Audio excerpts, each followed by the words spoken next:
Yep, that just about sums up how everyone feels about all of this.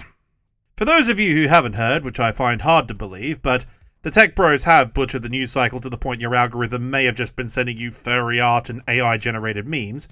So on the off chance you haven't, and in order to fulfill my obligation for due diligence, I have the honor of informing you that the Israelis have started the second global war on terror, and as such America has joined in, which, by extension, means they've brought all of us along with them by default. And oh boy, they have been very busy. In the course of less than a week, the Iranian Navy is gone. Their Russian-built air defense is about as effective as the actual Russian one, and is also gone. The ballistic missile and nuclear complexes have once again been given the Macho Man treatment with a B2-shaped steel chair, and the Ayatollah Khomeini is dead, along with the entire senior leadership of both the Iranian military as well as the Republican Guard Corps.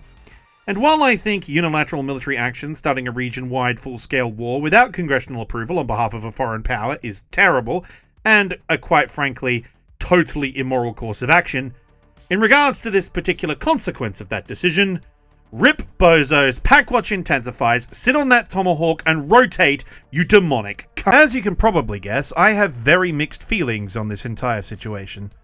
On the one hand, the theocratic fascists in the Iranian Republican Guard, who have tormented the population for nearly half a century now, are finally getting what's coming to them.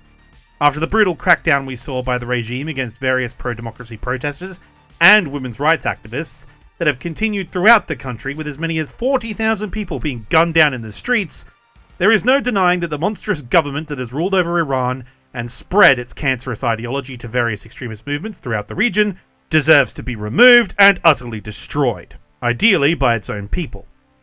However, in keeping with their standard modus operandi, the Israeli High Command included among its target list a women's school near an IRGC military base, and the subsequent strike carried out by US Navy-launched Tomahawk missiles killed several classes full of little girls along with their teachers.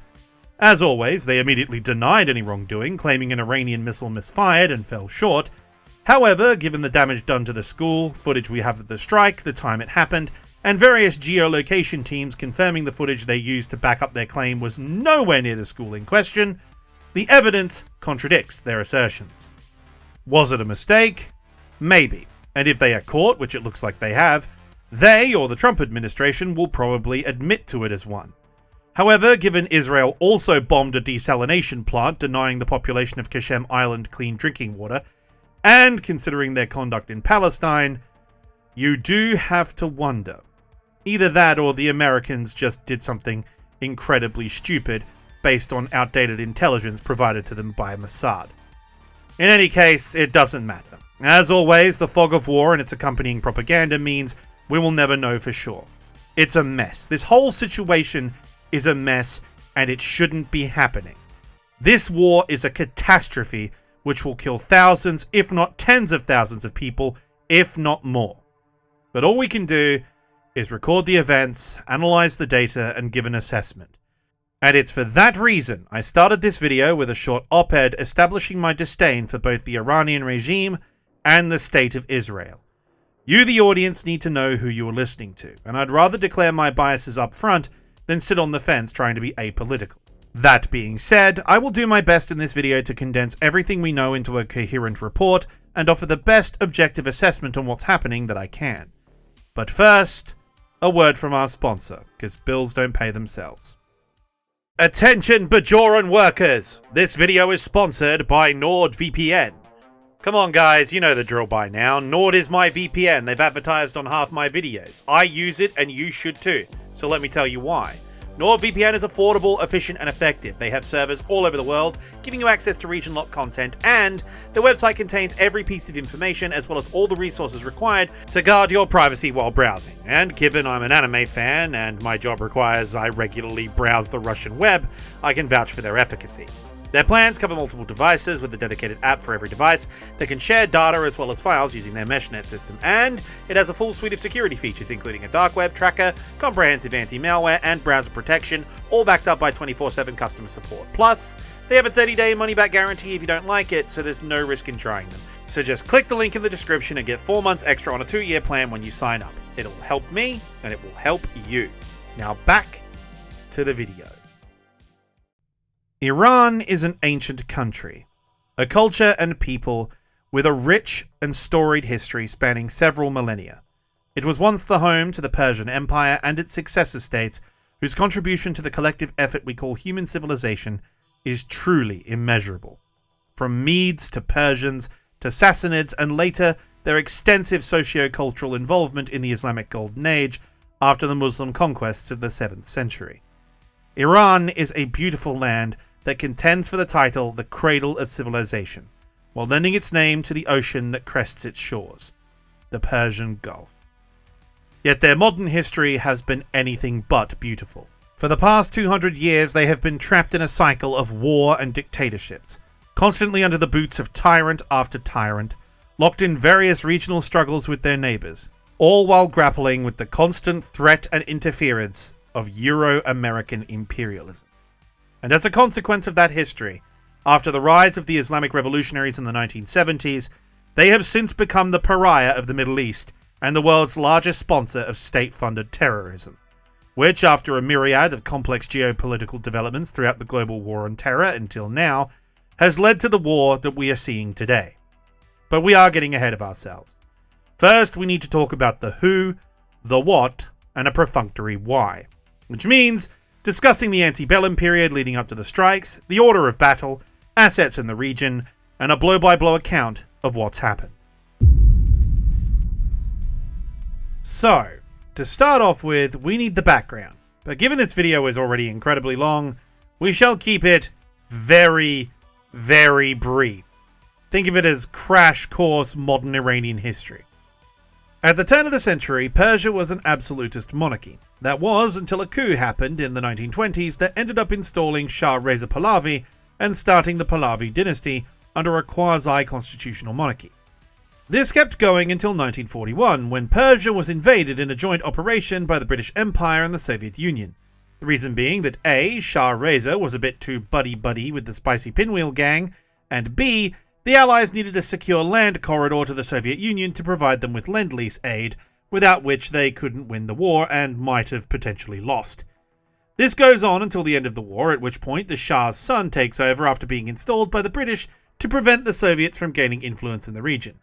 One Shah Mohammad Reza, who rules over an actual constitutional monarchy. The problem was his prime minister, one Mohammad Mossadegh, who actually did his job rather well. He then did the math, looked at the poverty the Iranian people were facing as well as a myriad of other factors, and then he thought, hey, we're an oil-rich country, yet the British keep taking all of the profits. So he nationalized the oil. And as we have recently seen in Venezuela, you never nationalize a Western oil corporation, especially BP, who were the largest oil concern in the world at the time. Thus, the inevitable happened. The CIA couped Mossadegh and funded a military takeover to restore the monarchy to absolute power. Hooray! Everybody wins. Except the Shah, being propped up by the West and hating communists, wanted to reform the entire country and bring it into line with Europe and the United States in the span of 20 years, which ironically led him to making the same mistake the communists would make in Afghanistan a decade later. You can't just reform a highly religious ancient culture overnight without their consent.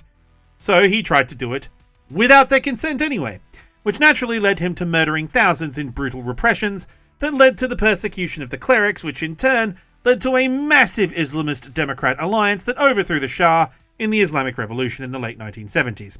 This once again cut off the oil to the West, while simultaneously removed the largest American ally in the region, who had just bought all their fancy new weapons, starting a major diplomatic crisis. So the theocratic militants that would eventually become the Iranian Republican Guard storm the US embassy and take American diplomatic staff hostage. This causes a massive international crisis until they are rescued by the CIA, led by Ben Affleck in a cheap sweater. With the hostages now free and Iran kind of preoccupied with a little thing called the Iran-Iraq War versus Saddam Hussein, who hilariously was now backed by the United States, tensions died down with the US, with the exception of the odd IRGC terror cell kidnapping or killing an American here and there. Then, during the war, the Reagan administration needed a way to fund anti-communist guerrillas in South America without being found out, and the Iranians needed American weapons to resupply their US-built equipment so they could keep fighting Saddam. Thus, Reagan authorized the Pentagon to secretly supply the Iranians in exchange for off-the-books hard currency and Soviet-made weapons to give the rebels in Nicaragua, a group called the Contras. This kept going for a few years until the deal was uncovered by a journalist, causing a huge scandal in the press, which you can learn all about by watching the show American Dad. Anyway, the deal fell through, relations deteriorated, they mined the Strait of Hormuz, damaging the USS Samuel B. Roberts, which historically is a terrible decision, just ask the Japanese, and that leads to Operation Praying Mantis. The Iranian Navy is summarily killed by the US Navy, a bunch of posturing happens until eventually everything dies down for a while, until 9/11 causes the Middle East to implode, followed by a massive escalation by a new terrorist group called Hamas in Palestine, and that kicks the Israeli hornet's nest. In response to the absolute tear the Israelis go on, Iran throws its lot in with the various terror groups in the region, such as Hezbollah and Hamas, and that brings us up to the present day, or more accurately, October 7th, 2023, which is where the current troubles start. Since the attack on Israel by Hamas on October 7th, 2023, the Middle East has been a powder keg waiting to explode. Well, at least explode more than normal. Both the hardline Zionist government of Benjamin Netanyahu and the Iranian theocracy have been locked in a region-wide death struggle, with both sides competing in the war crimes Olympics, committing acts of brutal state-sponsored terrorism to advance their geopolitical goals. Israel's bombing campaign and subsequent invasion of Gaza caused a humanitarian crisis, which academics and aid organizations have stated constitute ethnic cleansing at best, and in the worst case, genocide. While Iran, via its proxies, have massacred civilians at home, in Israel, and across the entire region, levied child soldiers, sought to destabilize international trade in both energy and consumer goods by attempting to close the Red Sea to commercial shipping, not to mention sponsoring Islamist terror organizations linked to attacks in multiple Western countries, while firing missiles into their neighboring states, as well as supporting Russia in their ongoing invasion of Ukraine. But all of this is, as we know, tragically par for the course in the Middle East and has been since the 1980s. Israel bombs somewhere, rogue states like Libya and Iran back terrorists, an oil crisis ruins everything. We've been here several times before, including a closure of the Strait of Hormuz. What's different now, however, is two key factors. First of which being that the government holding power in Washington, despite President Trump's protestations to the contrary, is uniquely war-hawkish in modern American history, especially regarding Israel. There are a number of reasons for this, but the major ones are as following. Their symbiotic reliance on the fossil fuel lobby, who make up a large share of their donors. The Trump administration campaigned on drill baby drill and destroying the Green New Deal, so keeping fossil fuels flowing, their markets stable, and protecting their safe transport is a primary concern. Next is the major backing of tech corporations, big pharma, and international shipping conglomerates like Amazon. These companies have a crucial corporate interest in keeping the Gulf shipping lanes open, while also having extensive business connections with Israel, especially in the cybersecurity space. And last, but certainly not least, is the American political class's connections to the various Middle Eastern autocracies in the region, such as Qatar, Saudi Arabia, Bahrain, and the UAE, alongside the extensive Israeli influence on the government via AIPAC and various other PACs, as well as direct contributions to their campaigns, and of course, the overwhelming corporate interests of the military-industrial complex. All of this should be self-explanatory to anyone with a basic understanding of American politics. Although, I must admit, Qatar sending Trump a whole-ass jumbo jet is a bit on the nose, even as far as standard Capitol Hill corruption goes. But I digress.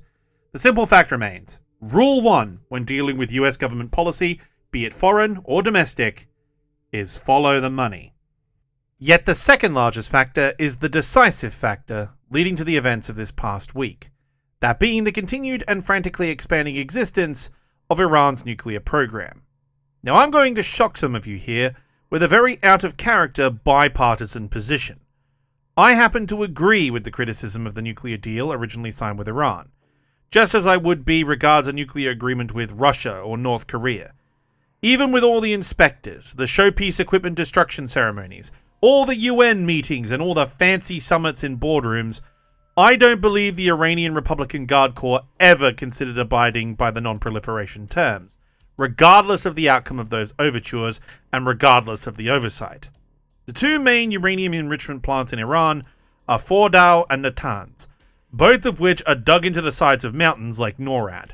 Now call me crazy, but if you specifically design your nuclear energy program along decentralized lines to resist air and missile attack, even taking into account the fact that Israel is your number one regional adversary, and then you surround those enrichment plants with air defenses, dig them into mountains, and then fill them with more centrifuges than even some US facilities, that really only points to one conclusion. Now, do I blame them for taking that option when Israel is known to have cooperated with apartheid South Africa to develop their own independent nuclear deterrent? No. However, do I trust the Islamic Republic with nuclear weapons? Fuck no. For the record, I don't trust Israel either, but the inherent problem with nuclear weapons is once someone has them, it's too late to go back. Just look at North Korea. So the idea of any more groups of religious fundamentalists, be it Christians, Muslims, Jews, Confucians, or whoever, having access to nuclear weapons is existentially terrifying, especially when the nation pursuing it is the largest regional sponsor of extremist terror organizations who also specialize in the development of theater-ballistic missiles, which, while not proving to be the superweapons they claim to be, have successfully breached Israeli-American air defenses on multiple occasions. All it would take is for one of them to have a 20-kiloton warhead, and there goes the proverbial neighborhood, or quite possibly, the world. And it's that reality that led to the United States taking unilateral action in June of 2025, with the United States Air Force's sneaky death Doritos carrying out Operation Midnight Hammer. What a projection of a name. To neutralize the Iranian nuclear program and force the Islamic Republic to the bargaining table in order to hammer out a much harsher deal on Trump's terms rather than reactivating the deal made under the Obama administration. Why he thinks a deal with him will be any different, I don't know. We've already established that they are likely to renege anyway. But doing something better than Obama is something Trump is pathologically obsessed with, so attempt it he must. These strikes, carried out in cooperation with Israeli F-35 support across the region, were relatively successful in destroying a considerable portion of Iran's nuclear enrichment capability. However, crucially, it did not destroy the already refined material or the centrifuges themselves buried deep in the mountains. And with the aid of the People's Republic of China and possibly Russia, whose nuclear energy programs have been ramping up dramatically in recent years, restoring the destroyed facilities, while time-consuming, would be relatively easy to do given the circumstances. Nevertheless, in the wake of these strikes and the end of hostilities in the region, now known as the 12-Day War, Iran returned to the bargaining table and resumed negotiations with the Trump administration in October of 2025, with the first major summit to begin at the start of last month. Yet before the ink was dry on the invitation to Geneva, US military movements in the Middle East increased dramatically, with more recorded air traffic originating from United States Air Force bases in the continental United States heading to the Gulf states than at any point since Operation Desert Storm. Not even the build-up to Iraqi freedom reached this sort of scale.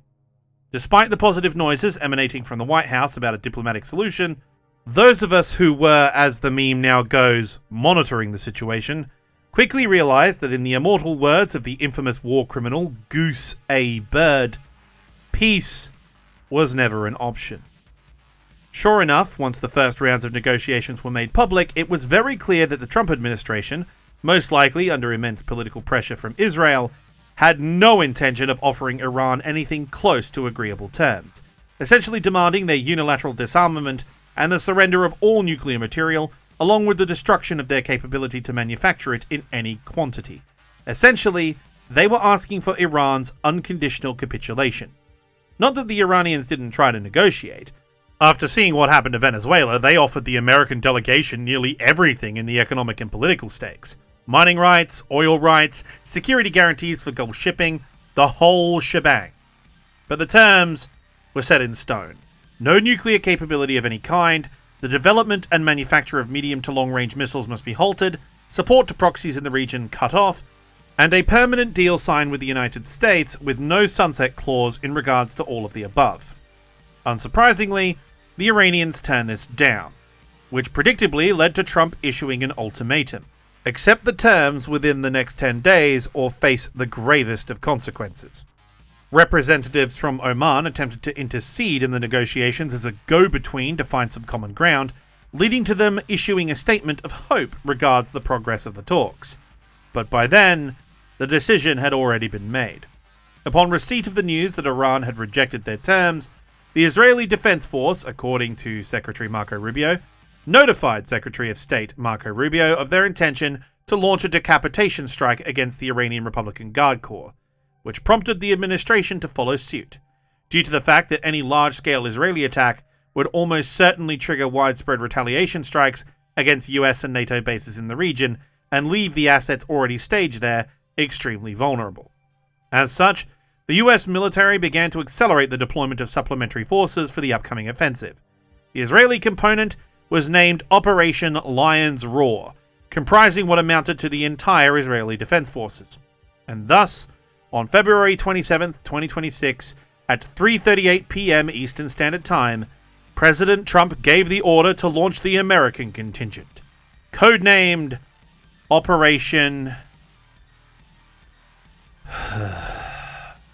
Epic Fury, a name he apparently chose himself. But I refuse. I categorically refuse to call it such a stupid name, so from here on out I will use a far better one. Operation Tehran Tango. Now this aerial campaign is massive. If the estimates are correct, it's larger than Operation Desert Storm's initial strikes in 1991.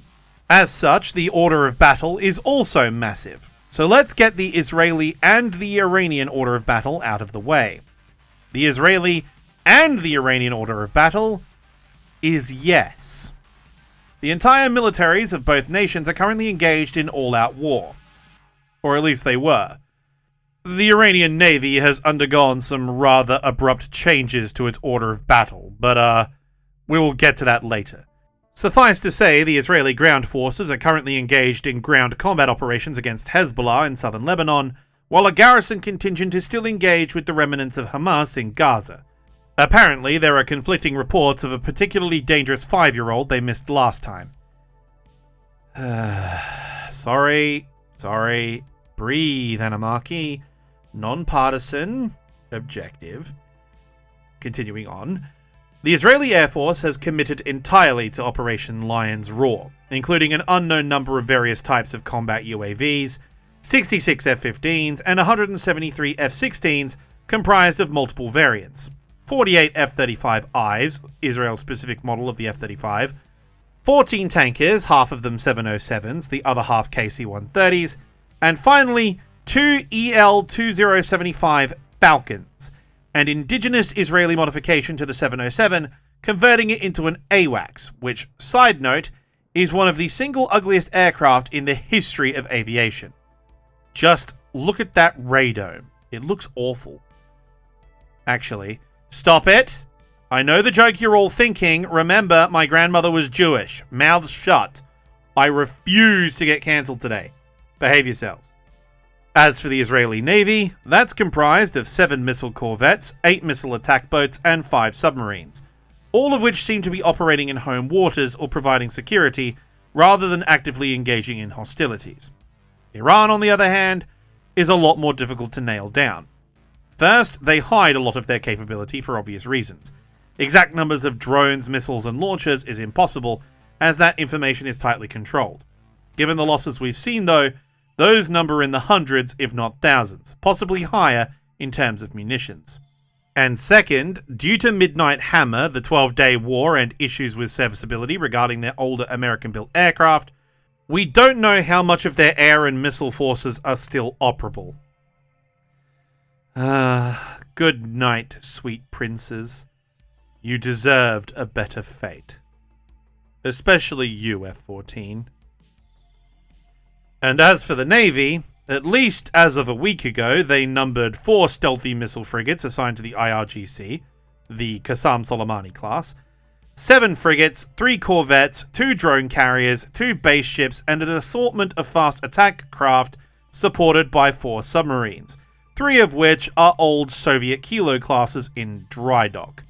And their natively built submarine was destroyed by a HIMARS system, so the reports are going, which means that the US Army got the first sub-kill for the US Navy in decades, and that's just hilarious. The artillery guys are going to keep the ASW guys up at night with that. But anyway, that's a bit later. They also have a full complement, or had at least, of almost 100 auxiliary vessels of all tonnage classes, patrol boats, mine layers, 3 Bandar Abbas replenishment vessels, water tankers, oilers, hovercrafts, amphibs, the works. But that's not what you're really wanting to know, is it? No. You want to know about the US presence in the region. And here again, due to OPSEC, we don't know for sure. Yet we do have a pretty good idea. And good God, is it a lot. So let's talk the United States Air Force assets first, because it's the easiest for me. And who else could we start off with but the man, the myth, the legend? He's on track to become the first centenarian in the history of combat aviation, the one and only Grandpa Buff. Or more precisely, the B-52s of the 5th Bomb Wing out of Minot Air Force Base, North Dakota. Then we have the B-1 Lancers of the 28th Bomb Wing flying out of Ellsworth Air Force Base, South Dakota, launching some of the longest continuous operations they've ever done in their service history, though since the initial strikes they've been rebased to the UK as far as I can tell. And of course, to round out the strategic air power component, we have the infamous murder triangles, namely the B-2s of Global Strike Command from the 509th Bomb Wing out of Whitman Air Force Base, Missouri. The total number of aircraft deployed among the strategic bombers, due to their smaller numbers, readiness rates, and the maintenance cycle of these aircraft being very high, is probably around 50 airframes, give or take. At least the ones operational and flying missions. Though if they want to go maximum effort, they could double that, but I highly doubt that scenario. Next is the multi-role fighter assets. Now, we don't know how many have been deployed to the region in total, which is obviously by design, but we do have a rough idea. The F-22s of 1st Fighter Wing out of Langley, Virginia, are currently based in Israel, as are the 134th Fighter Squadron of the Vermont Air National Guard, known as the Green Mountain Boys. It's worth noting that these two units were the same two units that aided in the capture of Nicolas Maduro in January, which makes sense given they were already spooled up, current on flight hours, and had their gear stowed away for rapid deployment.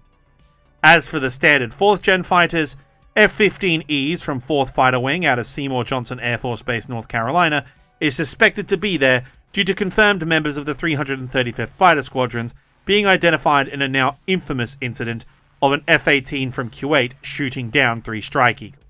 The same goes for the 48th Fighter Wing out of RAF Lakenheath in the UK, though their presence was expected given their proximity to the Middle East and the fact they are always forward deployed.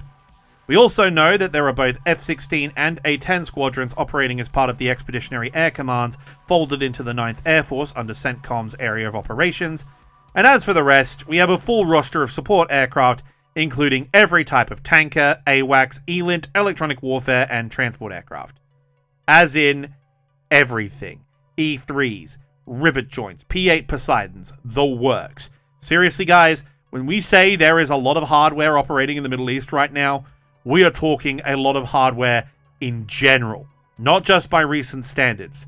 As stated, this is right up there with Desert Storm. And that's with just the US and Israeli assets available, not the full coalition. Though that now seems to be taking shape due to the events we will discuss, as all the Gulf states, France, Greece, Turkey, and the UK are now also deploying their forces in a defensive role. Whether the French and the British will remain solely defensive depends on how things play out diplomatically. We do know the French Charles de Gaulle Carrier Strike Group is being redeployed to the region due to the outbreak of hostilities, but as they are not officially in the war yet, I will disqualify them from the Navy Order of Battle. Same for the UK assets, although a UK Typhoon has been seeing combat in Qatar. Also, the Greeks are deploying to Cyprus to fight the Persians, which made me check the calendar for a bit, but you know, hey, that's the world we live in now. And speaking of naval assets redeploying, it's time to talk about the US Navy.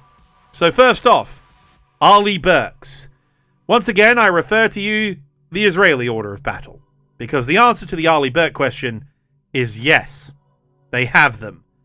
So many of them. Good lord, there is a lot of them.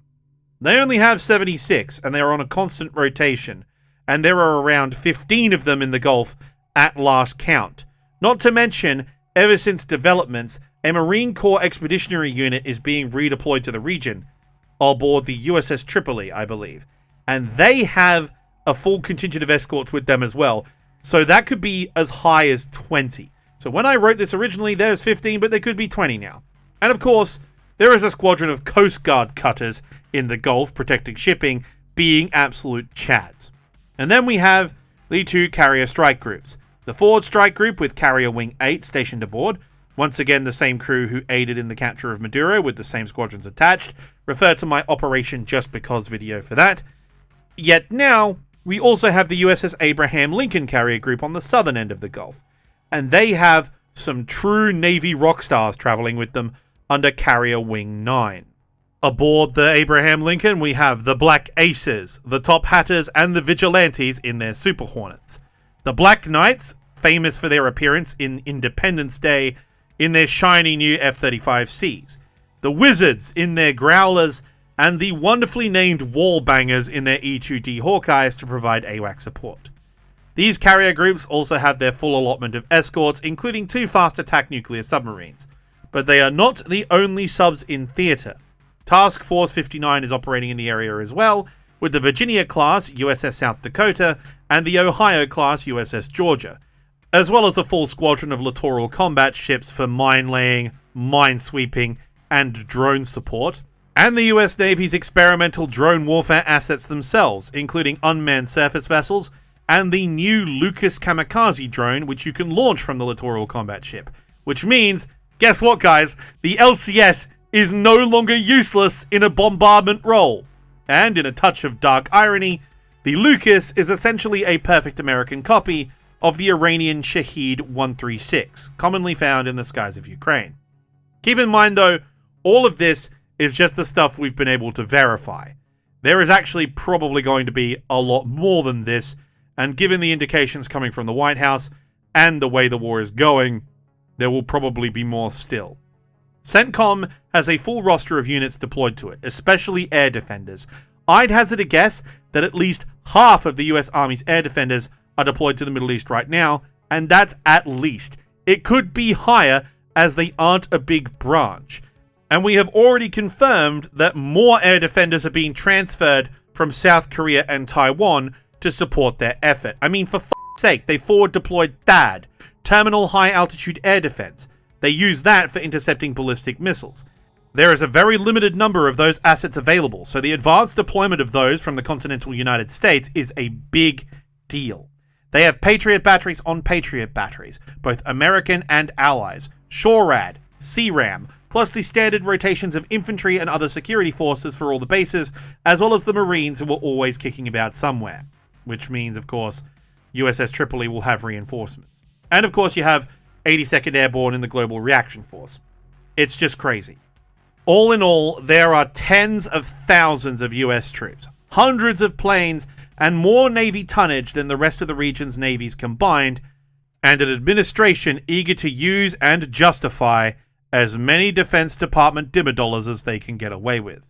When you combine all of those factors together, and then consider that more of all of these things have been deployed to the region since, there really was only one way that this could play out.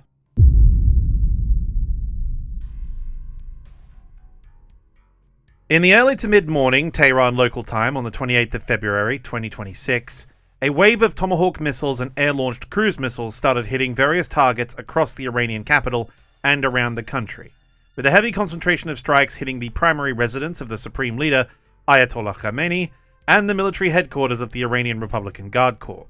Sources reporting on the incident were told by Israeli defense officials that the Israeli-American intelligence services had credible information about high-level meetings taking place to discuss a potential response to the collapse of negotiations in Geneva in case the ultimatum they received from Trump was acted upon.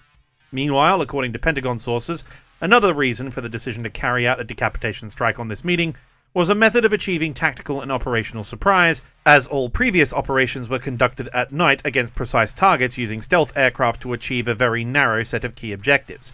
An all-out surprise assault in broad daylight using low observable long-range munitions against their entire command and control network, with a focus on eliminating senior leadership, was considered to be on a low order of probability given the supremacy Western militaries hold in night fighting, and the fact that they'd need someone to negotiate with after hostilities cease, at least in theory. With the Iranian command structure completely decapitated, Israeli-American air and naval forces commenced full-spectrum operations with layered electronic, cyber and kinetic effects against Iran's air defense network, led by the Air Force and Space Force in various degrees, cratering runways, destroying radar installations, and destroying SAM launchers. These strikes, in combination with the loss of command and control nodes, allowed the Israeli Air Force to pursue their primary objective for Phase 1, the elimination of the Iranian ballistic missile forces, striking over 100 separate missile sites across the northwest of the country, while US Navy and Air Force aircraft focused on further degrading Iranian air forces, but more importantly, destroying missile sites and naval assets in the region of Bandar Abbas along the Iranian coastline bordering the Strait of Hormuz. The target list of this initial wave of strikes is extensive, and they were devastatingly effective. The entire senior leadership of Iran was wiped out in the first hour of the attack, killing the Supreme Leader Khamenei, the head of the IRGC, the Defense Minister, the head of Intelligence, the Secretary of the Defense Council, and the head of Military Research and Development, all in one go. The primary IRGC missile base in the northwest of Iran, IRG Missile Base Ahmad near the city of Tabriz, was the main focus of the initial strikes due to its size and proximity to Israel. Yet it was just one of many. Iranian news themselves report as many as 10 separate missile bases suffering repeated strikes, while footage has come out of Predator drones operating with impunity in what should be contested airspace, targeting mobile launchers throughout the entire country, including truck launchers disguised as civilian vehicles, mobile launchers, and emplaced entrenched vehicles. The quality of intelligence Israel possesses in its targeting data is honestly staggering, even when you consider Mossad is the best intelligence service in the world since the dissolution of the KGB in 1991. Indeed, their PSYOPs and cyber warfare teams were hard at work on day one. They hacked the website of the official state broadcaster of Iran, posing as one of the lead columnists. They then wrote a hypercritical article of the regime, which doubled as an avalanche of defeatist propaganda. PSYOPs texts and emails went out to basically every unsecured device in the country, and apparently, though I can't confirm this, one of the major reasons their targeting information is so good is they pulled a trick pioneered by our friends in Ukraine. They hacked the Iranian CCTV network, but unlike our friends in Ukraine, they didn't just spike a local feed. No. They hacked the entire thing. As in, everywhere. Every major city, every major installation that has a CCTV network, Mossad had access. Hi, post-production Animarchy here. Yeah, turns out that's been confirmed. Shit. Between this and the Pages stunt, one has to wonder if every single Iranian government official isn't staring over their shoulder or at the roof, considering their situation. Wondering if today is the day. It's become a meme, as I'm sure all of you have seen, that new government appointees have a one-day term limit in the Islamic Republic these days. However, it wasn't all one-way traffic. As the moment reports reached the Iranian High Command that strikes were underway, they launched what can only be described as a full-scale retaliatory response, as well as a very risky geopolitical gambit. Priority targets were of course Israeli and American bases throughout the region, with a focus on Tel Aviv, Ali Salim Air Base Kuwait, and 5th Fleet headquarters in Bahrain. And despite the severe degradation of their missile force, the sheer volume of warheads expended achieved some very high-profile successes. The main ones being severe damage to the AN/FPS-132 radar array in Qatar, which is their long-range missile warning system for the region, and the total destruction of an AN/TPY-2 radar system at Mufawak Saiti military base in Jordan. I apologize for the pronunciation. This is the primary sensor of the THAAD anti-ballistic missile system, and if it's been rendered inoperable, would be a major blow, as these systems are very hard to manufacture and extremely expensive. What's worse is that it may not be the only THAAD system seriously damaged or degraded during Iran's campaign, with systems in the UAE, Saudi Arabia, and Israel also heavily targeted. These systems are theorized to have been the priority targets of Iran's first wave of retaliatory strikes, for obvious reasons. If you're a country with a shitload of missiles and drones which represent your only ability to strike back, destroying your enemy's ability to intercept those missiles makes your weapons more effective. And given American-built air defenses are the single most formidable systems in the world, they are also expensive and hard to replace, as we've established, especially in short order. Thus, to use a term from Clausewitz, they represent the Israeli-American center of gravity. If you can keep your missile and drone forces alive while destroying their ability to intercept them, you stand a good chance of inflicting enough damage to start exerting diplomatic and political pressure on the enemy, which, given militarily defeating them is completely impossible, is your only option. A war of exhaustion, as it were. And so, to that end, the other targets Iran hit can once again be described as yes. They fired at everyone and everything in the region. Any target of value, be it political or economic, they hit. Dubai's famous hotel, the Burj Al Arab, was hit by a drone, as was Dubai's international airport. And footage of various interceptions carried out by the UAE Air Defense Forces indicate they were also targeting the world's tallest building, the Burj Khalifa. Meanwhile, in Saudi Arabia, the primary targets were obvious for all to see, and quite honestly expected. The kingdom's economy relies on its energy industry. The Ras Tanura Aramco refinery was hit, which is one of the single largest oil refineries in the world, as was the country's primary natural gas facility. But, as we said, these hands were rated E for everyone. 20 separate waves of strikes were launched by Iran in the early hours, striking every country in the region: Qatar, Iraq, Bahrain, Saudi Arabia, Kuwait, the UAE, Oman, along with every Western-aligned base in those countries and around the region. Not just the United States either. An Australian base in the UAE was hit, along with a French naval base, while the RAF air base on Cyprus was also targeted, potentially dragging the UK into the conflict also.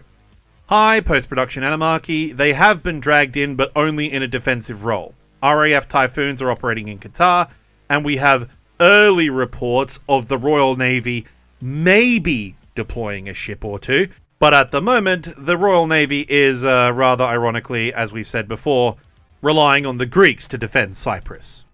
It doesn't look good for the UK Ministry of Defence. Well, when has anything looked good for the UK Ministry of Defence? How the mighty have fallen. Now, on the surface, this strategy seems rather stupid, given that the Israelis were the one who initiated hostilities, and they aren't exactly the most popular people in the world right now, for a number of reasons. Domestic support for the war in Western nations is already very low. The idea of fighting on behalf of a country which both the far right and the entire left hate on principle, while the moderates have been disillusioned due to their conduct in Gaza, is exceedingly unpopular and will never get traction in any Western country. So retroactively justifying their attack by striking unaffiliated parties in a panic seems counterintuitive. However, there is of course method in the madness, by widening the conflict as much as they can, and then threatening the Strait of Hormuz. They pose a major geopolitical threat to the entire world economy while posing a massive domestic political quandary on the Trump administration. The entire developed world is currently facing an inflationary cost of living crisis exacerbated by the AI bubble and mass redundancies caused by the evolving economy, or what economics majors call a market adjustment. While those of us lucky enough to live in Europe and Oceania have social safety nets to take up some of the slack, and even then, not by much, in the United States the situation is becoming dire. Add on to that fact that Trump ran on a No More Forever Wars platform, with promises to focus on improving the quality of life of American citizens and addressing domestic issues like immigration. This war has only got a 30% approval rating, and gas prices are already starting to skyrocket. The focus on securing oil production in Venezuela back in January starts making a lot more sense when you consider this factor. The problem is, of course, that Venezuelan oil is very heavy and very impure, requiring an awful lot of refining capacity that even the United States doesn't have, and therefore will drive up gas prices anyway, but no one ever accused the Trump administration of great foresight. And this strategy is backed up with strong historical precedent. Throughout all of America's wars in the modern era, it shows one constant pattern. The only way to defeat the US is by destroying its political will. And if you blow up the entire Middle East, you will inevitably crash the economy. During their revolution in the Iran-Iraq War, not to mention their one-sided showdown with the US Navy, well, I guess we have to say the first one-sided showdown now, they damaged the world energy market so badly it ended up changing the entire automotive industry due to car manufacturers being forced to use smaller engines in cars to keep fuel costs down for motorists, because no one could afford gas. Americans especially, due to all of their vehicles having massive V6s and LS V8s. It's one of the major reasons Japanese cars started taking over the world in the 80s and 90s. I know that seems like a random piece of fun historical trivia, but I want you to think about what that does. A modern car is a highly complex machine. Electronics, alloys, machine tools, rare metals, refined components, the supply chain to support the automotive industry is immense. Then consider that the Strait of Hormuz and the Red Sea leading to the Suez Canal are two of the largest shipping lanes in the world, sitting right in the middle of the two largest economic zones in the world, while bordering the two largest extraction economies in the world, that being the energy sector in the Middle East and the rare metal economy in Africa. When you want to build all these fancy refined products in Europe and America and China, where do you think all the components, all the raw materials, all the in-between factors, and all the energy supplies to run the power stations to build them in the factories has to sail through? Therein lies the issue. If Iran can cause enough of a problem, blow up enough shit, kill enough Americans while crashing the global economy, they are gambling that domestic support for the war will totally collapse and force a negotiated peace. Hi, post-production Animarchy here. You can tell this was written a couple of days ago, cause, the Iranians have closed the Strait of Hormuz. They're hitting tankers trying to pass through it, and now international shipping is backed up all throughout the Gulf. What a shock. Who could have seen this one coming? However, the wild card in this plan is, of course, Israel. To them, this fight is one of critical national security and national survival. The political dimension is not a factor to them except insofar as it factors into the American political situation. And given their level of influence in the American political system, as well as an exceedingly high amount of leverage over the Trump administration, and the fact that Trump is himself an exceedingly autocratic leader in his constitutionally mandated last term in office, the Israeli gamble is that domestic support from the American people is ultimately irrelevant. Even if they vote him out in the midterms, or go so far as to impeach him, that will take over a year to do, by which time they can achieve their objective of toppling the regime, or at the very least degrading Iran's nuclear and ballistic missile capabilities to the extent that they become a total non-factor. And it's in that effort of toppling the regime that the next wave of Israeli-American strikes seem to be focused on. The headquarters of the Iranian Republican Guard's domestic security operations was hit, as well as the Tehran Islamic Revolutionary Court. The Tehran Central Police Precinct, in charge of all the city's police, took a direct hit, while multiple police stations were also destroyed in follow-up strikes. Iranian Cybersecurity and Counterintelligence Command was double-tapped by JDAMs, and perhaps most brazenly, the main office of the Islamic Republic of Iran's Broadcasting Corporation was struck while they were live on air delivering the news. As this was happening, the Americans started shifting to destroying the remaining Iranian air assets, hitting multiple air bases and drone launch sites, knocking out multiple missile bases to reduce the number of ballistic missile threats, and further hitting the Navy in port. The missile bases hit include the IRGC base Imam, Haji Abad, Sharman, Gadir, and Tabriz, as well as a follow-up strike on Amman. Bandar Abbas's southern naval headquarters was hit hard, as was the Artesh naval base in the south, with its associated airbase with fuel and repair facilities completely destroyed.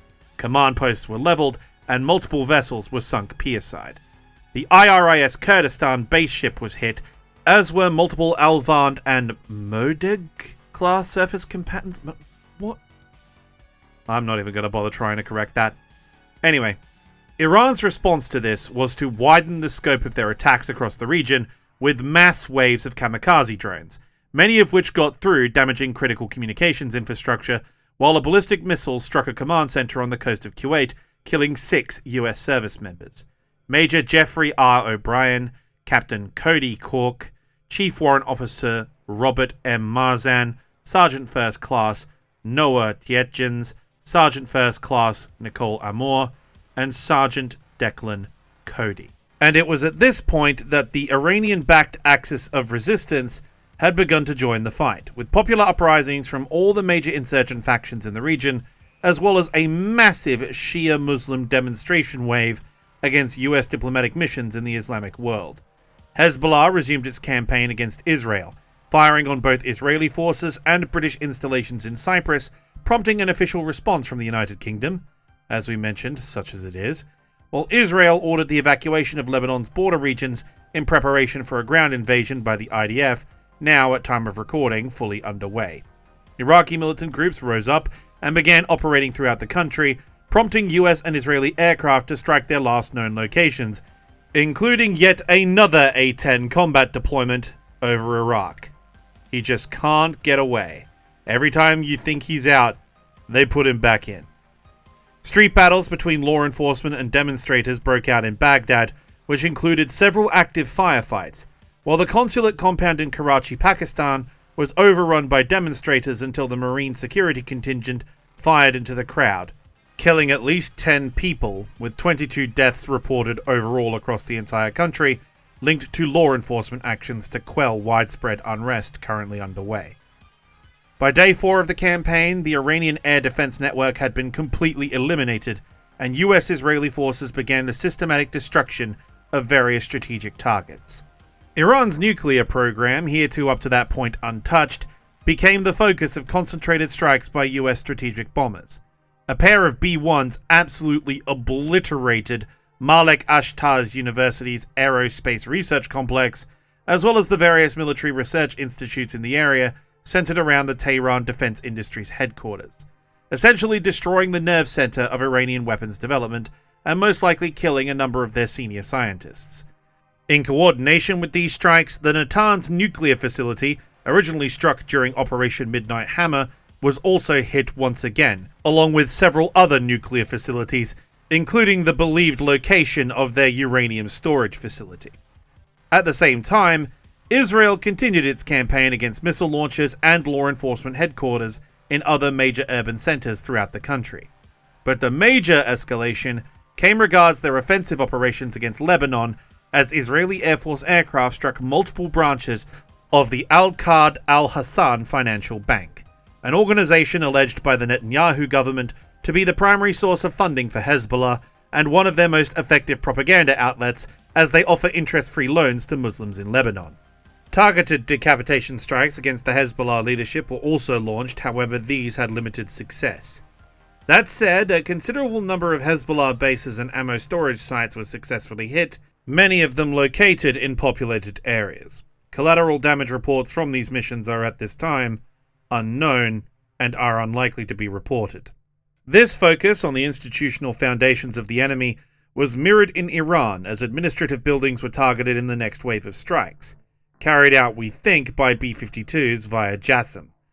Multiple courts, including the Supreme Court of Iran, the Assembly of Experts, which presides over the theocracy, and the Intelligence Ministry were all hit, as well as the Moral Police Headquarters and the IRGC's Special Response Unit for Riot Control in Tehran. These strikes were not limited to the capital, however.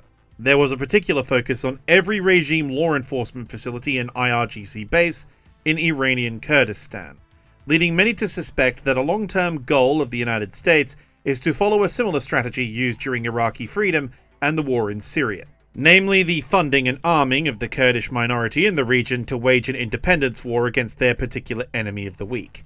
In fact, PSYOPs and information warfare assets suspected to be from Mossad circulated reports of a Kurdish uprising.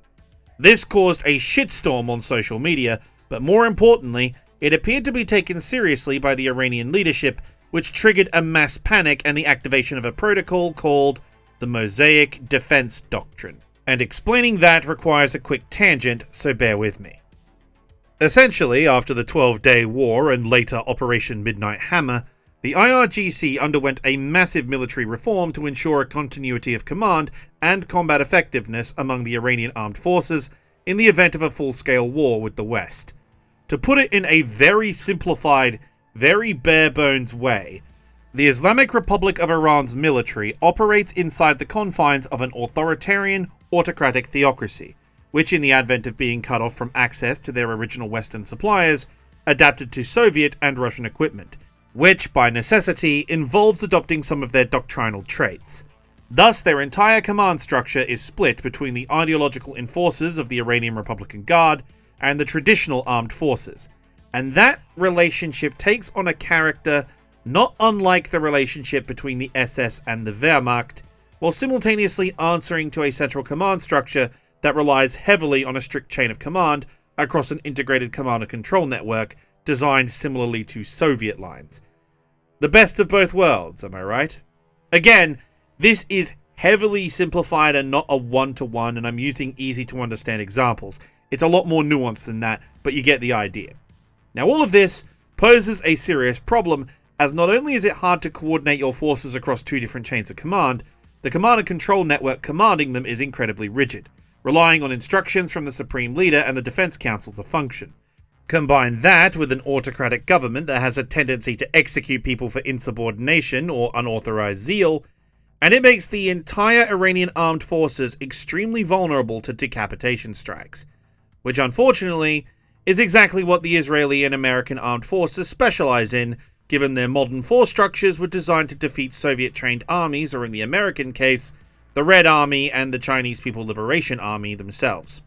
Granted, both armies have seen drastic evolutions to deal with counterinsurgency. However, that ironically makes it far worse, as terror cells require precision in both intelligence gathering and kinetic action to eliminate, as the assassination of the Supreme Leader Khomeini shows. Thus, during the 12-day war and Operation Midnight Hammer, not to mention the previous assassination of Qasem Soleimani, these military failures demonstrated a critical weakness inside the Iranian command structure that needed to be addressed, resulting in the creation of the Mosaic Doctrine. The Mosaic Doctrine, once activated in case of decapitation of the Iranian command structure, allows regional Iranian Republican Guard Corps and military commanders to act independently, theoretically allowing the Islamic Republic to continue sustained combat operations even while under the horrific conditions they are facing now. However, there are obvious downsides to this approach, the main one being the haphazard nature of the retaliation strikes. In the beginning, as we've established, Iran went after preset targets with a strong overall operational concept in mind. However, a week later, and we have complete and utter chaos with seemingly no cohesive plan of any kind. The Iranian Air Force, for example, sent their few remaining jets flying directly into the jaws of very hungry fighter pilots in vastly superior aircraft. 2 Iranian Su-24 Fencers were shot down by a Qatari F-15 attempting to strike a US base, while some poor bastard scrambled in a Yak-130 trainer aircraft armed with a couple of heat seekers in an attempt to contest the airspace over Tehran after the destruction or disabling of all their primary fighter bases and aircraft. They sent that man in a trainer against a full flight of Israeli F-35s. If there is ever a case for true martyrdom, I think that pilot earned it. He also earned his place in history, as a matter of fact, as the first confirmed manned air-to-air kill for a 5th-generation fighter. Man, the first fighter wing guys in their F-22s must be absolutely fuming right now. Meanwhile, the missile and drone strikes have escalated all over the Gulf, but in nothing like the volume, concentration, or scale. Without the Central Command issuing target lists or shifting their priorities based on up-to-date information provided by Russia. Yes, the Russians are indeed providing intelligence to the Iranians, according to anonymous sources. The various IRGC missile and drone battalions across the country are just shooting at any target of opportunity they can think of. Seriously, aside from the guys dedicated to keeping the Straits of Hormuz closed to shipping, the guys everywhere else are just going crazy. The team in Bandar Abbas are shooting at the UAE. The guys next door are shooting at Qatar. The surviving Tehran units are firing everything they have at Saudi and Kuwait, while the Kurdistan bases are shooting at Cyprus and, of course, Israel. Oh, and some mad lads fired at Turkey and Azerbaijan. Why? I have absolutely no idea. Though I'm assuming they fired at Turkey because it's in NATO, and Azerbaijan seems to be an accident. Because immediately after it happened, the acting Prime Minister of Iran quickly got on TV and apologized, saying they wouldn't fire at anyone else who wasn't a puppet of the Zionist menace. However, this did absolutely nothing, as the now independently acting military districts just keep shooting at everyone anyway. And from March the 5th until now, at time of recording, the same pattern I've gone over in this section has continued with ever-increasing intensity across the entirety of central and northern Iran, Priority targets are air defenses, ballistic missile launchers, missile storage facilities, and in recent days, drone production plants, and any government facility responsible for nuclear or defense research. Israeli forces, meanwhile, have been prioritizing the destabilization of the regime, essentially blasting every single police station and militia headquarters in the Tehran and Kurdistan region, with operations expanding into central and southern Iran starting to take shape. A particular focus of the strikes has been on bases belonging to the Basij, Iran's primary paramilitary force. Essentially, they are the IRGC's equivalent of the brown shirts, armed civilian volunteers with ultra-nationalist politics that form the backbone of the hardliner faction in the IRGC. They're the guys who marched through the street with AKs chanting death to America and helped the regime put down the protesters. What's telling, though, is that the focus on the capital and Kurdistan regions seems to be lending credence to the hypothesis that the Israeli-American coalition may try to pull Syria 2 Electric Boogaloo and attempt to fracture the Islamic Republic along ethnic lines rather than simply depose the regime wholesale, despite Donald Trump reportedly wanting to do a semi-clean regime change along the lines of the Maduro operation, even though that didn't change the regime, just the leader.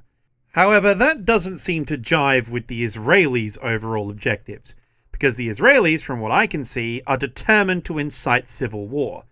And one has to wonder if that maybe there is an intense set of conflicting objectives behind the scenes of this outwardly unified coalition.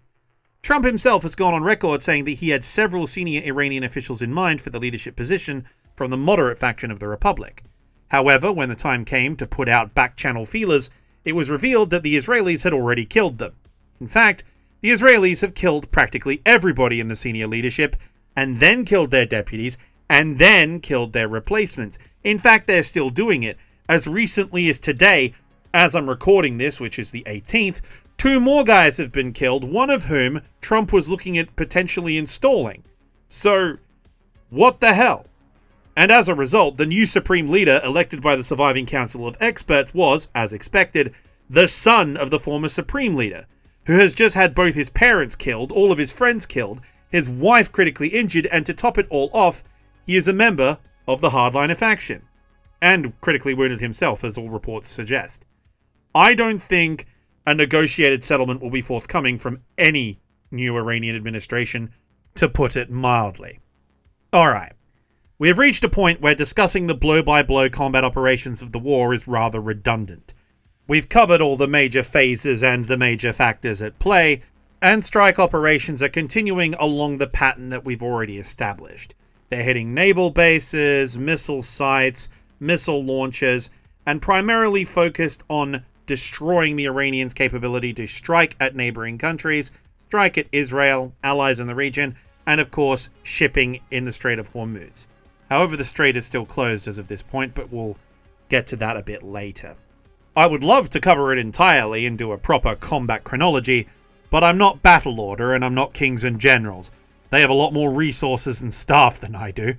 It's just me here, and aside from the lovely documents and imagery as you've been seeing provided by the Institute of the Study of War, I've been relying on official reports out of CENTCOM, and they say they've struck over 6,500 separate targets. The point is, the ballistic missiles and drone factories are being hammered, the defense industry as a whole is being systematically dismantled, the nuclear facilities across the country are being constantly cratered by successive B-2 strikes, Reaper drones are cruising the skies with impunity, demonstrating the annihilation of the Iranian IADs, and the Navy is just gone. Praying Mantis the sequel has been emphatically devastating, with the IRGC's stealthy missile corvettes, their vaunted drone carrier, and their squadron guarding the Strait of Hormuz, including their only domestically built and combat-ready submarine, all mission killed or sunk. The naval bases in Bandar Abbas and Artesh have been systematically flattened, along with the ships based there. Overall, over 50 to 70 Iranian ships have been sunk, and finally, but most importantly, the US attack sub-community got to contribute to the nation's defense after almost 40 years since the Cold War's end, with the USS Charlotte sinking the Iranian frigate Dana in international waters near Sri Lanka. And what really blows my mind, actually leaves me dumbfounded, is that this event, somehow, had caused more international ire and public debate than the bombing of a girls' elementary school. Seriously, for a while there, people completely forgot about the girls' school the Israelis and Americans flattened, with world governments, pundits, and social media activists accusing the United States of committing a war crime, quote, worse than the Nazis, by torpedoing the ship and not rescuing the survivors. Now, this is a hot button and controversial topic, but in my opinion it's rather academic as a debate goes, considering it doesn't change the fact that it was a warship sunk by another warship. But given they were returning from a live-fire exercise with the Indian Navy when hostilities commenced, the ship, despite protestations to the contrary, was most certainly armed and operating in international waters, flying the ensign of a nation the United States is in open armed conflict with. Furthermore, as a warship, it isn't subject to cruiser rules or the protections of commercial shipping. Hence, it is a legitimate target under the Hague and Geneva Conventions. The contentious point is the issue of rescuing survivors, which under the Geneva Convention is required by the laws of armed conflict.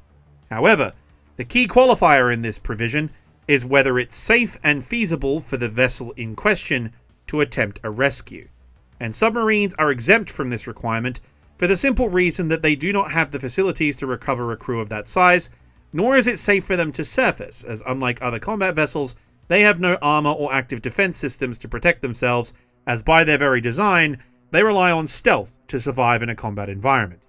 It is also worth noting that a second Iranian vessel was in the area, and they rightfully claimed asylum in Sri Lanka, as is their right under the Geneva Convention, and had their ship interned.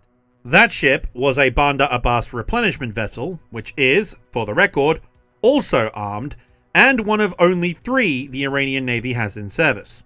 Now, to be clear, this next part is speculation on my part, but I would hazard a guess that this replenishment vessel was intended to rendezvous with the IRIS Dana and potentially rearm her for the transit back to Iran, which, coincidentally, would also take them under the main flight path from the US airbase at Diego Garcia, allowing them to provide real-time raid warning of any approaching United States Air Force aircraft to Tehran originating from that area, while also eventually allowing them to interdict and potentially sink commercial traffic passing through the Strait of Hormuz, thus making it an active combatant. And finally, the United States submarine was at periscope depth to observe the sinking, hence the footage we have. As such, they would have also picked up the Iranian distress call on the Maritime Guard frequency, and, crucially, they would have also heard the Sri Lankan and Indian navies' acknowledgement of the distress call and their response to it.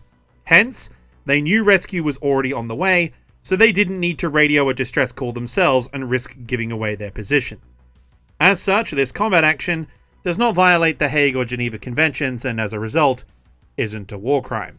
However, given it is part of an illegal undeclared war undertaken without popular support or congressional approval on behalf of a foreign power, and of course they engaged a target outside the maritime exclusion zone or the combat area around the Strait of Hormuz, I will leave the moral and ethical considerations of this event up to the viewer. Though keep in mind that this discussion for us is an abstraction. To the people in combat and the merchant sailors sailing through the Strait of Hormuz, the calculus is very different. And speaking of abstractions, time to talk about the implications of this war, the challenges for its combatants, the geopolitical fallout, and all the speculative analysis that goes with it.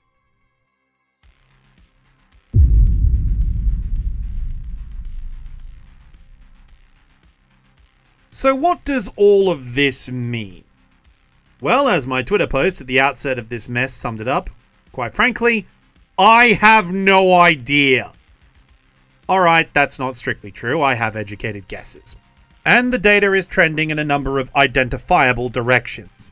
But if there is one thing any of us born in the 90s who spent any time studying war and geopolitics can tell you is, regime changes and proxy wars usually come with an avalanche of unintended consequences. Though I was right about Venezuela, so maybe I'll go 2 for 2. What is starting to become apparent is while we in the pundit analyst sphere have a rough idea of the general direction things are developing in, the current administration in Washington doesn't. Now, if you're on the right-hand side of politics and you've somehow made it this far, you've probably just recoiled and said, Ah, gosh damn it, here Anarchy goes again with his Trump derangement syndrome. To which my response is, he campaigned on being the peace candidate, and yet he's undertaken the single largest unilateral military action in modern American history while refusing to rule out boots on the ground. In fact, the situation is trending to that being more likely, or even escalating the conflict still further. Bush and the gang went through Congress for Iraq. They had the whole thing, they went to the UN, they did all that. Trump just decided to do it, on behalf of a foreign power no less. This is an established fact. I could go into the domestic issues, the ICE raids killing American citizens, the cost of living and housing crises, but that's beyond the scope and off topic, and I'll just go ranting. But I digress. The messaging from the administration regarding this war has been quite frankly bizarre from the get-go, and it reeks of the same political gainsaying agenda that dominates their domestic policy, only now they are playing a far higher stakes game with far-reaching ramifications and consequences for the region. Not to mention the American service members who have already given their lives, and the many more that will follow should hostilities drag on. Hi, post-production Anarchy here. Tragically, I have more since the video has started being recorded. There was a mid-air collision over southern Iraq between two KC-135 Stratotankers, which cost the lives of 6 more American service members. Major John A. Klinner, age 33, Captain Ariana G. Savano, 31, Tech Sergeant Ashley B. Pruitt, age 34, Captain Seth R. Koval, age 38, Captain Curtis J. Angst, age 30, Tech Sergeant Tyler H. Simmons, 28. These men and women gave their lives for their country in a war that should never have started. Indeed, it's almost macabre the fact that Trump's pre-recorded address at the commencement of hostilities has been rightfully compared to the infamous speech from Lord Farquaad in the first Shrek movie. Lives of courageous American heroes may be lost and we may have casualties. That often happens in war. But it's a sacrifice I am willing to make. And this politically focused agenda seems to contrast wildly with both the administration's stated goals as well as the goals of their coalition partner Israel. To start with, the very first press conference given for Operation Tehran Tango had Pete Hegseth essentially give a stump speech for the president while reiterating the domestic goals of the administration vis-a-vis social policy. After starting a region-wide war now involving over 10 countries, his primary focus was attributing all the successes to President Trump's leadership, blaming every failing up to that point on Obama and the Biden administration, and then, not satisfied with that, he defaulted back to what I refer to as his dude bro bullshit playbook. Hyperlethality. Look what happens when we stop being woke. All those transgenders stopped us from being able to bomb Iran, but look at us now. We're bombing Iran, and there's no wokies. And while I can agree that US policy during the GWOT regards nation building, well, what was supposed to be nation building, but instead led to a bunch of American soldiers dying while guarding drug labs and poppy fields run by the CIA, to say nothing about the Iran nuclear deal, which, while effective for the short term, would be in the long term completely unworkable, all of it was just one giant, ineffectual pipe dream. And unleashing the near godlike power of the US military on a country, while exceedingly effective in a conventional war, doesn't actually achieve the overarching political goals of the mission. Which is a problem, because war, as anyone who studied it knows, is an inherently political act.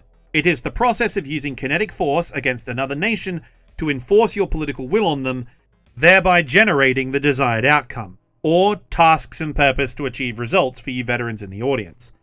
One of the biggest critiques levied at Putin's Russia during their own special military operation. Oh, by the way, Mike Johnson called it a limited military operation instead of a war, so that's another thing Trump and Putin have in common. But anyway, one of the biggest critiques, and indeed problems, is that the leadership seems to be constantly moving the goalposts for their overall victory conditions. Winning in war takes two forms. Completely destroying your opponent and occupying their territory wholesale so they cease to exist, or achieving your pre-established war aims and geopolitical goals. The problem with the latter option is, in this regard, is that the governing body can simply change those political goals to suit their political narrative, even when those goals aren't actually achieving what they set out to do. Originally, Russia wanted to occupy the entirety of eastern Ukraine and install a puppet government in Kyiv to act as a buffer state. 3 days to Kyiv, 3 weeks to victory. Short, sharp, and shiny. Nice and easy. When that didn't work, it became, "Oh, niet, comrades, we just wanted to build land bridge to Crimea, and the eastern oblasts, that are all ethnically Russian anyway, will come into the Federation while destroying the Ukrainian military and preventing them from joining NATO or the EU." And now, since they've lost over 1 million men, either killed or wounded, it's now become, "Okay, you can keep most of the country and even join the EU, but not to NATO, and we keep the land bridge to Crimea."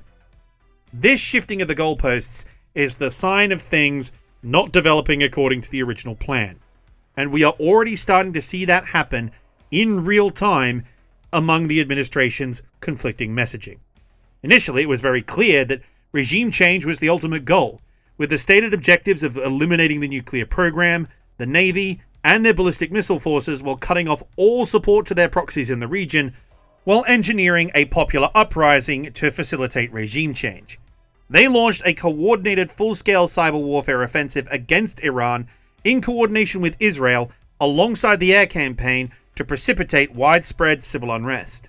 As mentioned in the previous chapter covering the military actions themselves, primary targets in the second phase of the operation have been IRGC bases, government administration buildings, paramilitary headquarters, and law enforcement facilities, be they courts, police stations, and even prisons. The problem is, this triumphant popular overthrow of the hated oppressor hasn't happened, even after wiping out the senior leadership and security apparatus. Furthermore, as mentioned earlier in the video, there seems to be a fundamental miscommunication between the Americans and the Israelis as to what the overall plan is. While both sides agree that a regime change needs to occur, it appears from Trump's statements and sources inside the State Department that the Americans wanted to negotiate with or even directly install a member of the moderate faction to the Supreme Leader position, while driving various wedges between the different ethnic and class structures in Iran so they could achieve their objectives while keeping the region somewhat stable. I mean, hell, we've heard Trump himself say on record in a press conference that he himself must be involved in selecting the new Supreme Leader for Iran. The best case scenario is, of course, the people actually rise up and depose the government. Liberal democracy reigns, opening up their markets for exploitation by US companies, which of course Trump and his friends will have all their investments in ready to go. Happy days. But if not, at least we can deal with a more moderate group, keep the oil prices steady, keep Israel happy, and achieve a major foreign policy objective for relatively cheap. Plus, just ask Maggie Thatcher. Nothing shores up an unpopular administration like winning a war quickly with minimal losses. The neocons will get back on side with this, as we've started to see widespread support among neoconservative groups for Trump's actions in Iran, while the America First crowd will begrudgingly admit that you're a genius, even though they're royally pissed off at the moment. In the end, if all of it plays out the way you want, everyone wins, even if it's only a partial victory. Except the Israelis seem to have a very different goal in mind. The constant attempts at destabilizing the regime while decapitating the leadership didn't just strike the IRGC and the Khomeini hardliners. They killed anyone and everyone, including their deputies, mid-level officials, their lieutenants, all the way down the command structure, and, if reports are to be believed, their families as well. Wives, children, all of them.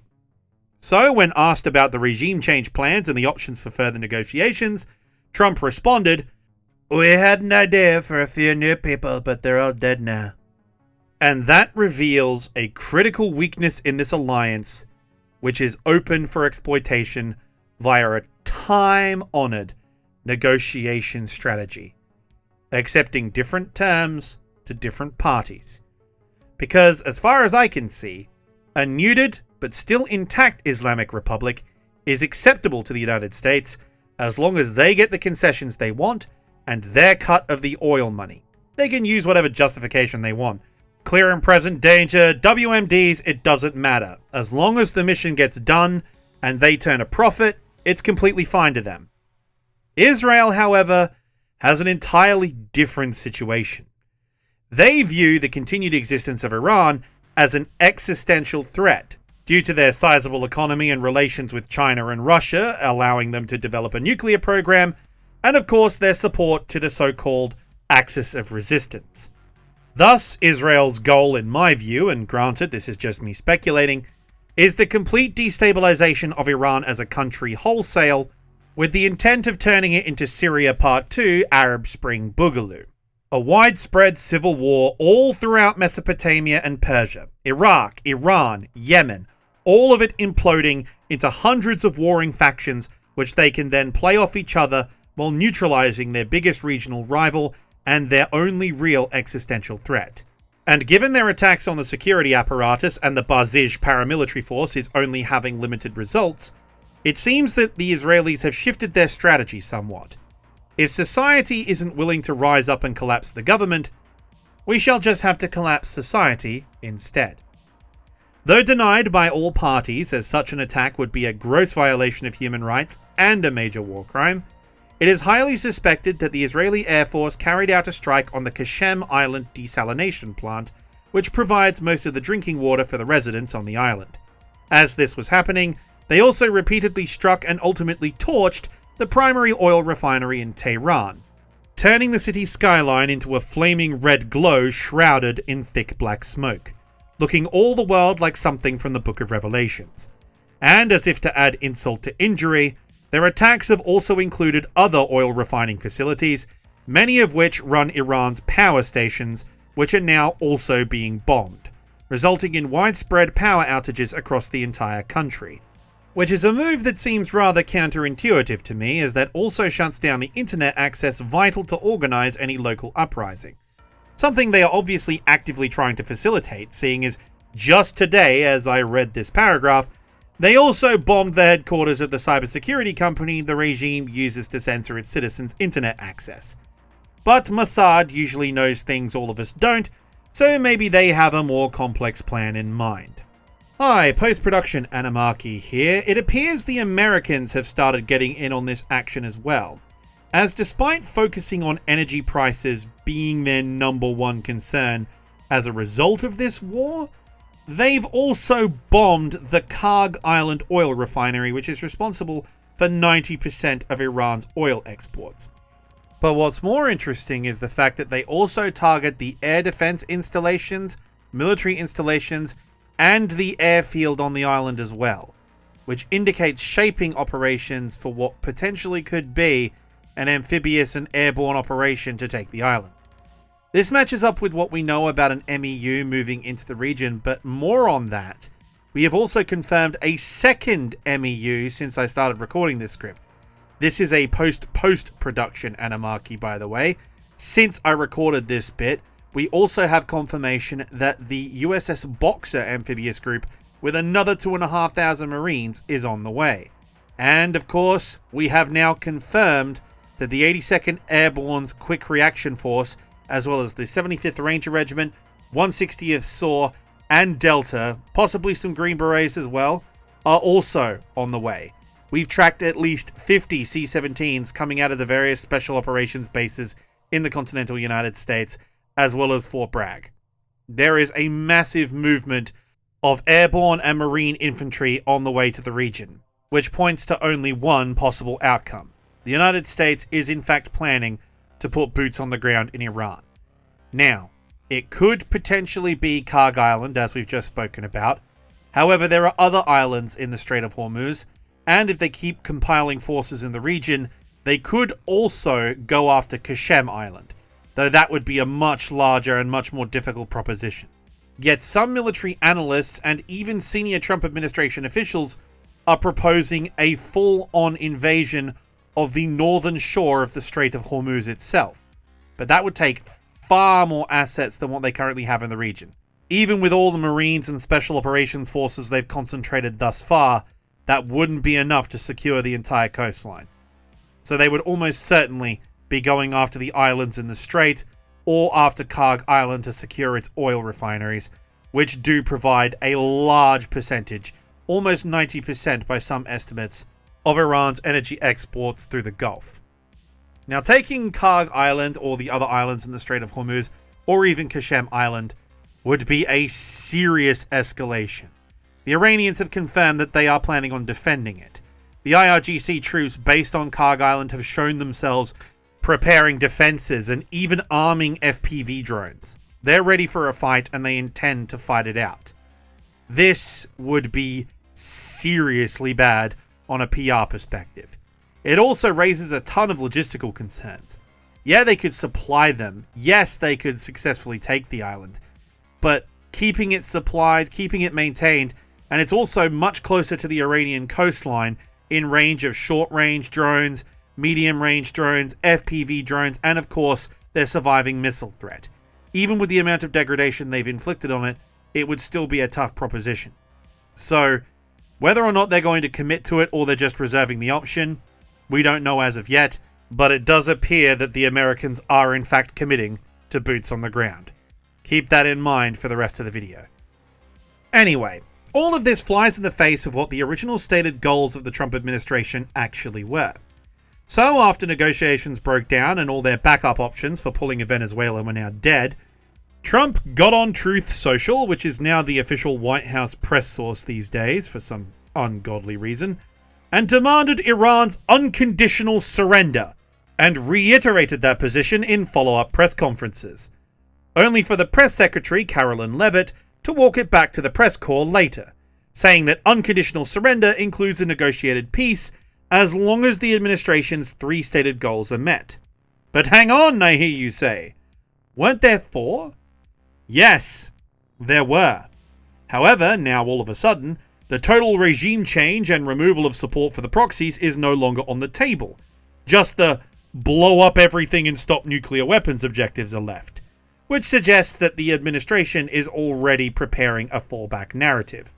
Hi, post-production Anarchy here again. Sorry I keep popping in after the fact, but the situation is evolving so rapidly I keep having to do it. Yeah, the messaging continues to be weird, because now the situation has changed. They're back to regime change. They're back to destroying all the proxies. Iran must never again support Hamas or any of the other groups. I mean, look, I don't know what's going on. The administration doesn't have a clear message, but we'll go with what we know for now. And the reason they are preparing this fallback narrative so early is relatively simple. The fact of the matter is, support for this war is so ungodly low already, it is the single lowest supported war in the history of modern American foreign policy. And the only way they'd be able to enforce those conditions on Iran would be to invade, which, while theoretically possible, would require a full mobilization of the entire US armed forces and a potential draft. Something they floated on national TV, but immediately walked back the moment their base freaked out. Indeed, Pete Hegseth has started to use the "we aren't going to be like Obama and pursue stupid regime change wars. This is a clear operation. We know what our objectives are."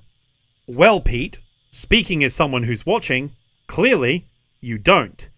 You and your coalition partners clearly have different goals, and all you've done is bombed a lot of stuff, starting a region-wide conflict that has spiked crude oil prices globally. Forget an exit strategy. I don't think we even have a current one beyond follow Israel's lead. Bomb the Iranian military and police while praying for a revolution. Although a commander of one of the US's units in theater says that Trump is actually starting this war on behalf of Israel to incite Armageddon in order to precipitate the return of Jesus Christ. Yes, a commanding officer actually briefed his troops with that statement, and he did it to motivate them, because he thought it would inspire his warfighters to great deeds in order to welcome their savior in a holy war. Evangelicals are fucking weird, man. In any case, how this war plays out for the United States, as we've established earlier and now in this section, is reliant on how things develop in Iran over the coming months and how far Israel is willing to push it. Trump, it appears, has already started to panic, stating he is now open to resuming talks with Iran and will dedicate as many US naval assets necessary to escort tankers through the Strait of Hormuz, while lifting energy sanctions on Russia to relieve pressure on the market. Typical. And ultimately, if his recent statements of being ahead of schedule and his boast that no other president could do the shit I can do are any indication, based on the administration's previous track record, His actual plan may just be keep bombing things for a couple more days, get some nice footage for Fox News, and then declare victory. His biggest taco gambit yet. Wait, hang on, I feel like I've seen this one before. You know what, actually, I have seen this one before. Well, the US is always worried about spending deficits. Maybe we can find a saving in the budget. That's a good point. Hold on a second. Hey guys, do we still have that mission accomplished sign? Regardless, all of this demonstrates one undeniable fact. The economic, diplomatic, and political initiative, despite all assertions to the contrary, are not to be found in Washington. They rest in the other two capitals, Tehran and Tel Aviv. Because once battle is joined, you can't just up and leave. History, experience, and plain common sense tell us that much. So with all that in mind, let's talk about the Iranian perspective. Realistically, the original analysis offered during the combat segment of this video covers most of it already.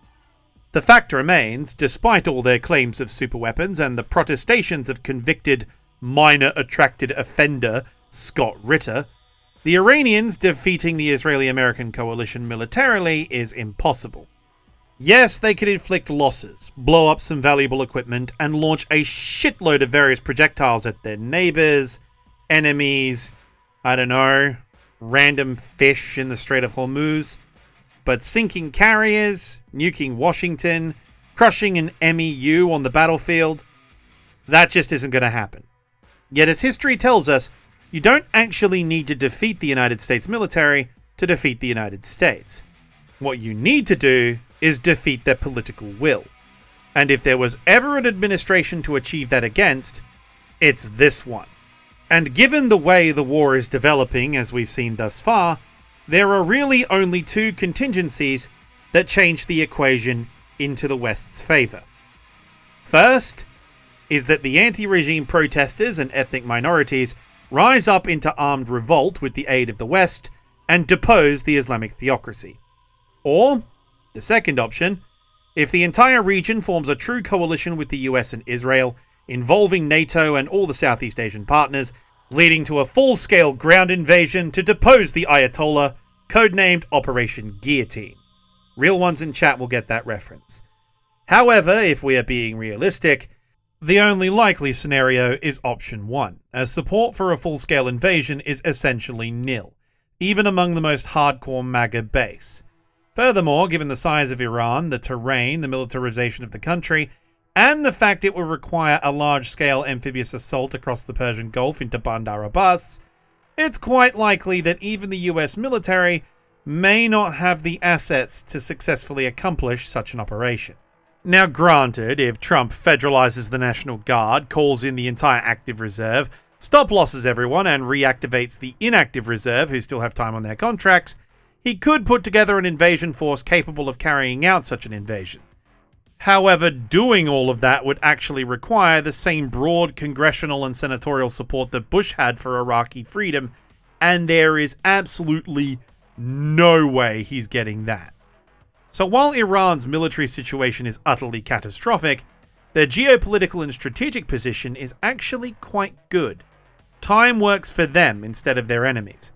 As long as the regime can maintain their hold on power, they essentially win. The only wild card is, of course, as always, Israel. But the IDF is a territorial force focused on homeland defense and, massive air quotes here, pursuing internal security. And as such, they don't have an expeditionary capability. Yet their air force can and will continue bombing Iran regardless of what the Americans decide to do. Lockheed and Raytheon don't care who their weapons go to, and Israel has the best credit score in the world for the arms market. In fact, the US government approved an emergency replenishment for over 12,000 JDAMs to Israel just the other day, while promising to ramp up interceptor production for the region's air defenses. Which leads into one of the only two military options left open for Iran to actually put kinetic pressure on the regional coalition. Operational exhaustion via a tactic utilized by their Russian allies, namely the overwhelming of enemy air defenses through sheer volume of fire. The Iranian-designed Shahed drone is one of the most important weapons of modern war, which is funny considering it's the final evolution of a technology in use since World War II. a modern variant of the V-1 flying bomb. However, in the era of GPS, the accuracy they achieved makes them viable as a semi-precision weapon. So much so, the Americans did something they don't typically do, and copied the design of their enemy completely outright, taking the form of the Lucas Kamikaze drone, whose name explains their most vital advantage: the low-cost unmanned combat attack system, coming in at $35,000 per unit. Compare that to the cost of the various interceptor systems in use by coalition forces in the region. A Patriot PAC-3 missile costs around $4 million per shot. An AIM-9 Sidewinder fired from a fighter jet costs around $300,000 per shot. A missile from a Russian SAM like Pantsir, Buk, or the S-400 costs between $250,000 to $400,000 per shot, depending on the type of missile used. Hell, even the standard shoulder-fired man-pad missiles like the Stinger or the Igla cost at least $100,000. And just for the icing on the cake, the only system that remains cost-effective in countering drone swarms like this is a CWIS or CRAM anti-air gun system, which costs around $12,000 to fire per burst. And as you can imagine, if you are using a gun, you have to engage while the weapon is in its terminal phase, less than a mile away. So if you miss or there are too many targets incoming, you will fail the intercept and bang goes the asset you're trying to protect. Now this indigenous capability, which has proven very effective in Ukraine, has once again proven effective here as well. With a combination of inexpensive drones running interference while the ballistic missiles hit priority targets, they have been able to achieve some serious objectives. Indeed, reports have already come out that the United States has started stripping the Asia-Pacific region, like Japan and South Korea, of its forward-deployed THAAD and Patriot batteries to reinforce the Middle East bases, indicating A, the threat is more dangerous than anticipated, and B, that the campaign is going to last longer than originally planned. However, unlike Russia, Iran has a serious problem. That being, the enemy has total air supremacy over their country and is systematically hunting down their launch systems, their drone facilities, their airfields, and most crucially of all, their factories. In the past 2 days since I began writing this and the past week since recording, CENTCOM has released information which, when combined with OSINT sources, indicates that every Iranian drone facility the Israeli-American coalition knows about has been hammered by bombers. Apparently it's this role that Grandpa Buff has been brought back in to fill. He's going back to his roots from the old Rolling Thunder days. My friend Perun has already done his usual fantastic work explaining the missile campaign in numbers, as well as information on the now ongoing Tanker War 2. So I recommend you go over to his channel and check out his videos for a more precise breakdown numbers-wise for what we're going to talk about. But the fact remains that while Iran started off strong, drone and missile attacks have decreased by 90% since the start of hostilities, while the friendly states in the region have averaged a 95% interception rate, while only expending perhaps 20% of their interceptor stores on average across all of the countries. Now granted, the UAE, Qatar and Bahrain have taken a far heavier beating due to being closer and having less assets to work with, but with US reinforcements and the military-industrial complex ramping up to meet demand, the doom and gloom that anti-Western pundits and anti-war protesters are foretelling for the air campaign is both optimistic and premature. Especially now that one of the most delicious touches of irony to occur in an otherwise dark time in modern history has come to pass. Namely that after all that rhetoric, all the posturing, and all the dismissiveness to their embattled ally, the United States has now formally asked Ukraine for their assistance in countering the Iranian drone threat with their tactics, expertise, and patented interceptor drones. In fact, multiple countries in the region have asked Ukraine for help in this matter. Who holds the cards now, Donny? And so, with an air campaign via missile and drone off the table due to this imbalance of air power, only one option remains to Iran to undertake any serious offensive action, and as such, it's the option they've chosen: closing the Strait of Hormuz and destroying the international energy market. Yes, it will result in their economic ruin and likely bring down the full might of the Western world upon them, but given the circumstances, unless Trump chickens out and the Israelis give up, they have nothing to lose anyway.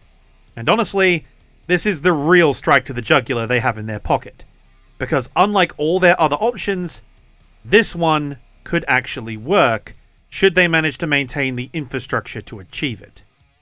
As early as March 10th, the Iranians notified the world that they would mine the strait, something they have threatened to do for over a decade, but never actually done due to the retribution it would incite. However, the issue they face is the fact that all their mine layers just got sunk in praying mantis redux, while free-floating mines move with the currents and are a lot easier to sweep. Yet the threat of doing it, the one or two mines they do manage to get out there, represent an existential threat to the shipping industry and, more importantly, their insurance companies. Like every minefield, you're rolling the dice. Sure, you could run the strait. You could walk across that field. They only have around 10 mines out there.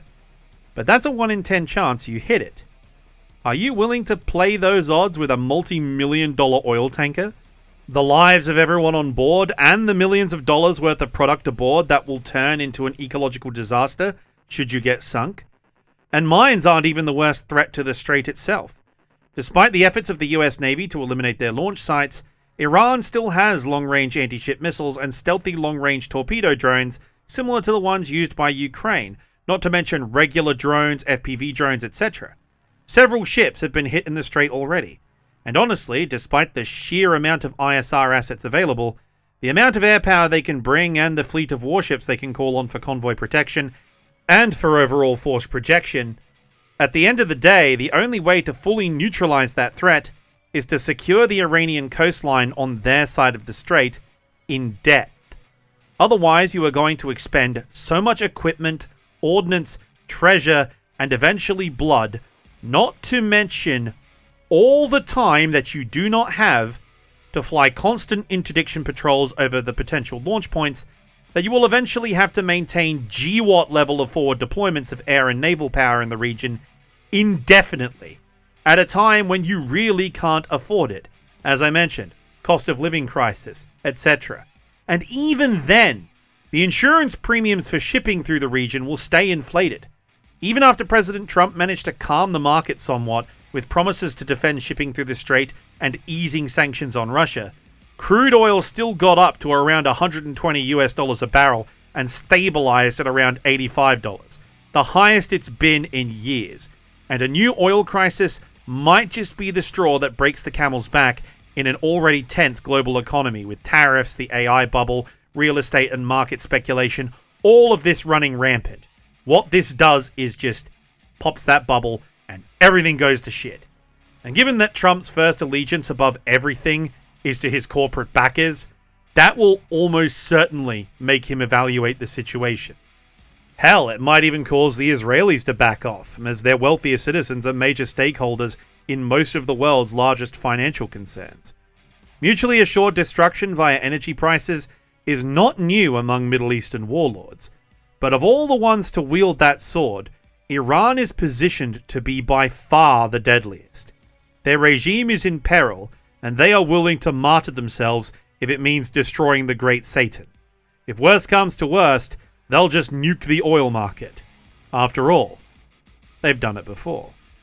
Then again, it's such a scary possibility that the French are rolling in with the Charles de Gaulle carrier group. The RAAF is deploying forces to the region in the form of a wedgetail and potentially fighter aircraft to support it. And then, most shockingly of all, the United Kingdom have ordered the Royal Navy to start deploying armed rowboats to patrol the River Thames. So the global coalition to restore Persia may be forming. Hi, post-production Animarchy here. It's not forming. Trump asked all the NATO countries and the Southeast Asian partners to help him form an alliance to defeat the Iranians and reopen the strait, and everyone, including us down here in Australia, told him, no, you started this war, go f*** yourself. Which is actually, given his stance on Ukraine, the most based take possible. You made this bed, now lie in it. The only cool thing I've seen is that Europe is forming a coalition amongst themselves and saying to the Americans, hey, if you back Ukraine, maybe we'll help. But Trump's response to us telling him to go f*** himself has been, oh, well, actually, guys, I don't need... sorry, that's the wrong voice.